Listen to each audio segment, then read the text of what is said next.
Hola, soy Karen Colín y voy a hablar del pensamiento de Ronald Dworkin. Por favor, acompáñenme. En su libro ¿Es posible la democracia?, en el capítulo tercero, habla de religión y dignidad, donde dice que hay dos actitudes o dos tipos ideales, de tolerancia hacia todos los credos religiosos pacíficos y también hacia las personas que no profesan ninguna fe, que se traduce en dos modelos, Estado religioso tolerante y Estado laico tolerante. Las características del Estado religioso tolerante es que asume como política oficial el reconocimiento explícito y el apoyo a la religión como tal. Declara que la religión es un factor positivo que contribuye a mejorar la vida de la sociedad. Solo acepta una razón para limitar el apoyo retórico y financiero a la religión, la protección de la libertad de los disidentes y de los no creyentes, pero no dejará de declarar a modo de convicción oficial de la nación que los no creyentes están profundamente equivocados. El Estado laico tolerante es un Estado permisivo con la religión, no ilegaliza la práctica pacífica de la religión, oficialmente no se compromete más con el ateísmo que con la religión, no tolera ningún tipo de referencia o institución religiosa en sus ceremonias y proclamas políticas oficiales, no instalaría ni autorizaría en un espacio de titularidad pública. Sería cauteloso en el momento de utilizar determinados programas públicos que beneficiarían particularmente a las organizaciones religiosas. El autor también resalta el concepto de valores éticos, que son aquellos que explican por qué la vida humana tiene un valor intrínseco y distintivo y por qué un tipo particular de vida consigue realizar mejor dicho valor. Según esta concepción, las convicciones religiosas ortodoxas son claramente éticas, por lo que una sociedad laica tolerante que adopte el derecho a la libertad ética garantizará sin duda el libre ejercicio de la ortodoxia religiosa. El principio de responsabilidad personal es el segundo principio de la dignidad humana. Es el principio que nos exige a cada uno de nosotros asumir la responsabilidad personal por nuestras convicciones éticas, incluyendo las convicciones religiosas.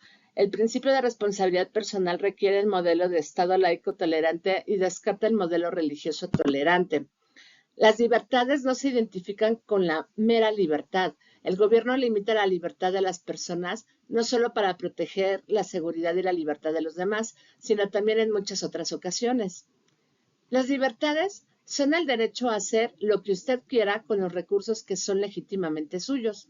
Una justificación distributiva se basa en una teoría de la asignación justa de los recursos y las oportunidades que están disponibles para la comunidad en su conjunto. El autor distingue entre justificaciones personalmente estimativas y de las justificaciones impersonalmente estimativas, que apelan al valor intrínseco de algún objeto o hecho más que al valor intrínseco de algún tipo de vida. El principio de la responsabilidad personal distingue entre dos tipos de justificaciones estimativas porque recalca solo que las personas tienen responsabilidad sobre sus propios valores éticos, es decir, sobre sus propias creencias acerca de por qué sus vidas tienen una importancia intrínseca y acerca de qué tipo de vida realizaría mejor ese valor para ellas. Dicho principio no les otorga inmunidad ante las leyes que protegen los valores impersonales, tales como los tesoros naturales o artísticos. Las justificaciones impersonalmente estimativas deben respetar los principios distributivos apropiados. El gobierno debe escoger los métodos para escoger los recursos que distribuyen equitativamente la carga de tal protección. Esta distinción entre justificaciones personal e impersonalmente estimativas de la limitación de la libertad es crucial en la defensa de las libertades.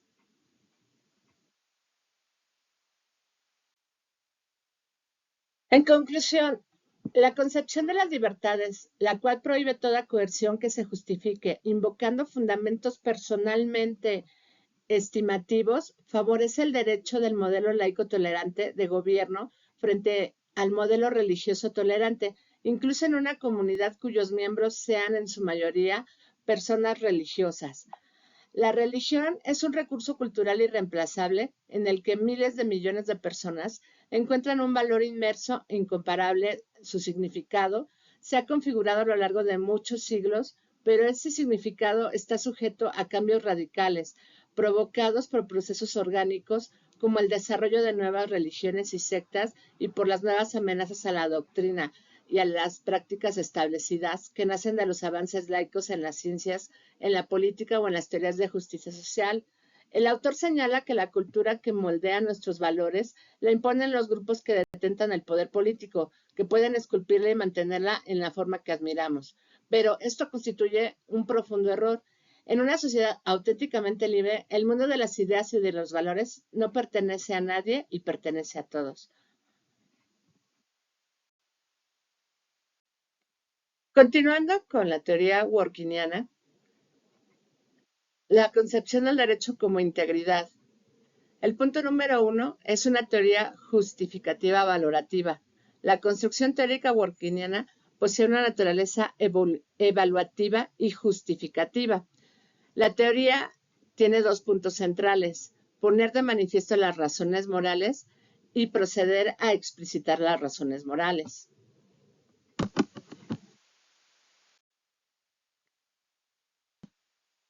La realidad jurídica sobre la que trabaja considera necesaria una ruptura respecto de los esquemas tradicionales y los instrumentos metodológicos propios del positivismo jurídico. Asume el compromiso de operar de conformidad con una epistemología pragmática ceñida al análisis crítico y propuesta de la práctica jurídica. La perspectiva del participante, su construcción se efectúa desde el punto de vista interno, el derecho observado desde el punto de vista del juez.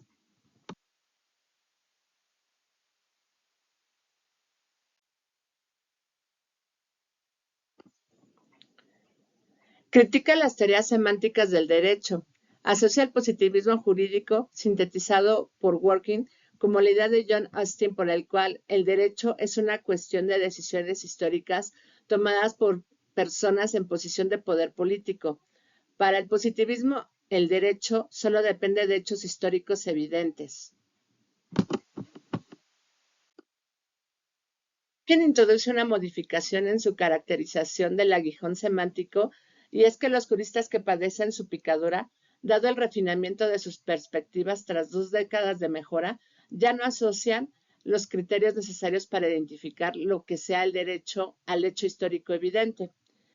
El jurista estadounidense considera que los positivistas, el concepto de derecho cumple una función criteriológica, por lo que su análisis consiste en la exposición de cuáles sean los criterios correctos para el uso adecuado de tal concepto.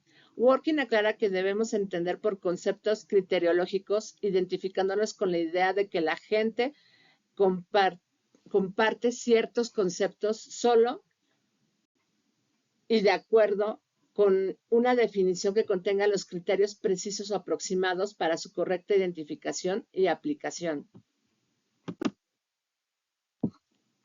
Dentro de las teorías semánticas podemos diferenciar distintas nociones o concepciones: la jus positivista, la jus naturalista y la realista.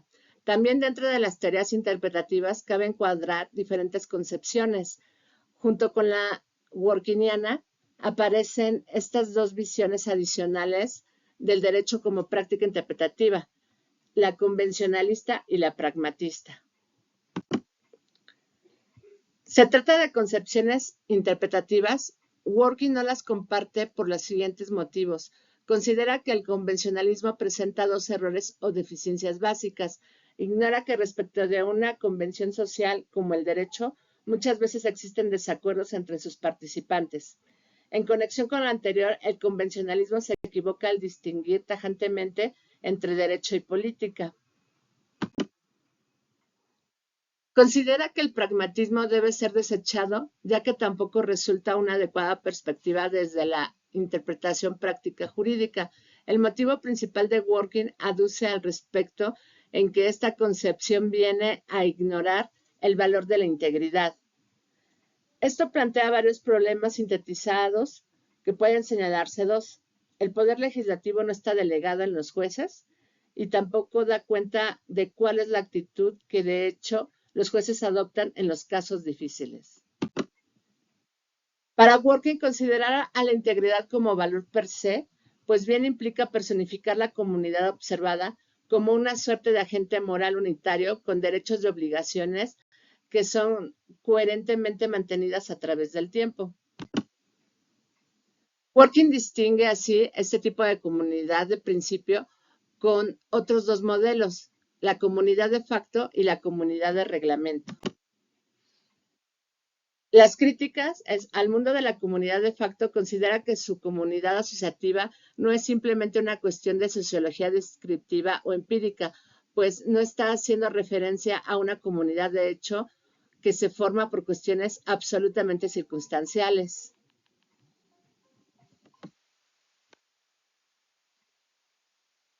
El modelo de comunidad de reglamento considera que la misma supone una actitud equivocada, porque en ella sus miembros no saben que las reglas que lo rigen fueron negociadas a partir de un compromiso común de principios subyacentes que sí son un frente de obligación y que van más allá de aquello explícitamente acordado o aceptado. En el modelo de comunidad de principio, preserva la idea de que las personas son miembros de una genuina comunidad política solo cuando aceptan que las gobiernan principios comunes y no solo reglas establecidas por un compromiso político.